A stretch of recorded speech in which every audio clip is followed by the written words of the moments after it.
What I had referred to earlier on is when a child first comes into the game, we ask, what grade are you in? And they can select grade 3.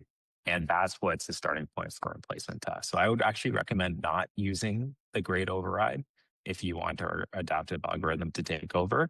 But if you really specifically want them to work on, only grade 6 questions, then you can use that grade override. Is there a way to redo placement quarterly versus semi-annually? Fortunately not. It's only semi-annually. Can I ask why, what you were thinking there, Anne? Just come And on. it all, Great.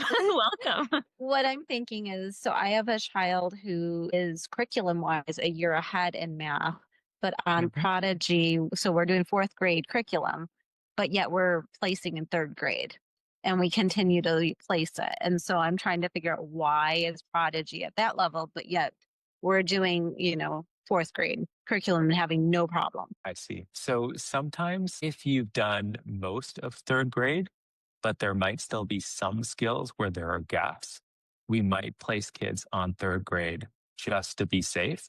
That doesn't mean that they don't know any of 3rd grade. In fact, they might know almost all of the 3rd grade content. We just want to make sure that there are no gaps before the.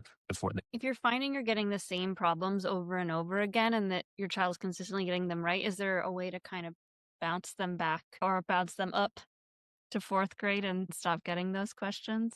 That's where the grade override might come in, but typically they shouldn't be getting stuck and getting questions right. Yeah, I personally found it really valuable. During the pandemic, we had a kid who we really needed to prepare for 7th grade math so he could enter his school at the right level. And I would just be consistently going in and seeing where he was scoring 60, 70% and assigning him a ton of questions in that area until he mastered that. And then we would assign him in the next set of questions. Wow. So there's someone who override and assigned assessments once we moved forward, and her child jumped 3 grades between the 2 assessments she took 6 months apart. Wow, that's fantastic. And it also asks, do you plan to update the goals to be by 5s? Can you explain what you mean there? So right now you have to do 10, 20, 30, 40, 50. It'd be great to have 15, 25.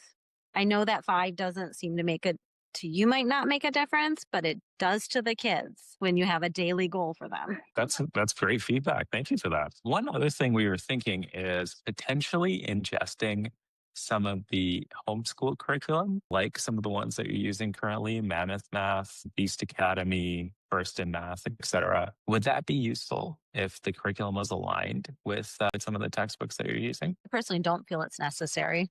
Okay. It's also good feedback. Alicia gave me a thumbs up, so I'm guessing it is helpful to her. Yeah. And it sounds like, I think the challenge of her having a very gifted child that you're trying to study, it is a little bit difficult. We also found that with Modulo, that sometimes the questions just start to get too easy for the kids very quickly because they're learning one-on-one and they have all this at-home support. And so those assigning problems feature can be useful. And I would even take it a step further and let her assign herself her own problems.